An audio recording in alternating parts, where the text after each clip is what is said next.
2014 में 16वीं लोकसभा के इलेक्शन में एक कैंडिडेट एमपी की सीट पर चुनाव लड़ता है और उस चुनाव को हार जाता है, लेकिन उसके बाद भी वो एमपी के लिए यानी कि मेंबर ऑफ पार्लियामेंट चुना जाता है। लेकिन कैसे? क्या कोई व्यक्ति चुनाव हारने के बाद भी मेंबर ऑफ पार्लियामेंट बन सकता है? इसका जवाब है बिल्कुल नहीं। लेकिन वो फिर एमपी कैसे बन गया? तो आइए जानते हैं आज की इस वीडियो में कि कैसे 2014 के इलेक्शन में एक कैंडिडेट चुनाव हारने के बाद भी उसे एमपी बनाएगा। तो चलिए देखते हैं आज की इस वीडियो में। जॉर्ज बेकर जो आसामी और बंगाली सिनेमा के फेमस एक्टर है, उनकी पहली फिल्म चमेली मेमसाब, जिसको 1974 में रिलीज किया गया था, और वो फिल्म इतनी ज़्यादा फेमस हो गई थी उस टाइम पर, और उस फिल्म के लिए 23वें नेशनल फिल्म अवार्ड आसामी सिनेमा की बेस्ट फीचर फिल्म का अवार्ड मिला था।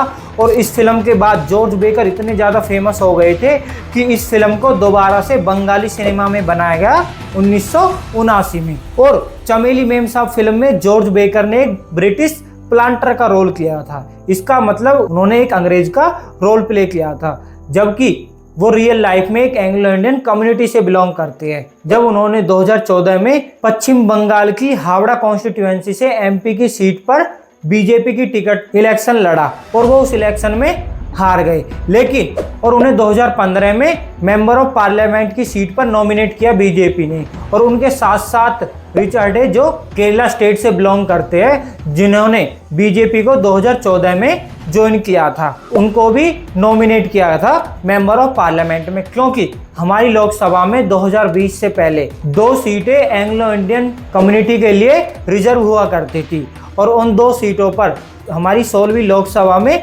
बीजेपी ने 2 एंग्लो इंडियन कम्युनिटी के लोगों को, जॉर्ज बेकर और रिचर्ड हे को नॉमिनेट किया था, क्योंकि हमारी लोकसभा में एंग्लो इंडियन कम्युनिटी के लिए 2 सीटें रिजर्व होती थी 2020 से पहले, और जिसको 2020 में हटा दिया गया। अब कोई भी सीटें एंग्लो इंडियन कम्युनिटी के लिए रिजर्व नहीं है हमारी लोकसभा में। और जो सबसे पहले व्यक्ति थे जिन्हें एंग्लो इंडियन रिजर्व सीट पर नॉमिनेट किया गया था, वो थे फ्रैंक एंथनी, जिनको हमारी पहली लोकसभा, जिसके इलेक्शन 1951 और 1952 के बीच हुए थे, उसमें नॉमिनेट किया गया था इंडियन नेशनल कांग्रेस के द्वारा। और फ्रैंक एंथनी उस टाइम पर all India Anglo Indian association के प्रेसिडेंट भी थे, जो एंग्लो इंडियन कम्युनिटी के लोगों को रिप्रेजेंट करती है। एंग्लो इंडियन कम्युनिटी का कोई भी नेटिव स्टेट नहीं है, वो पूरे देश में थोड़े थोड़े बिखरे हुए हैं।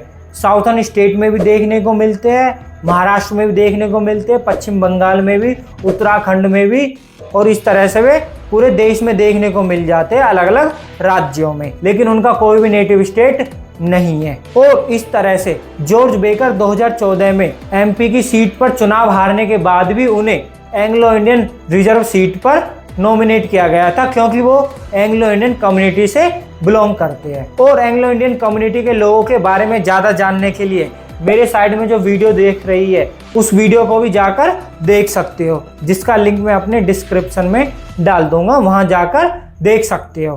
तब तक के लिए धन्यवाद। अब मिलते हैं अपनी अगली वीडियो में।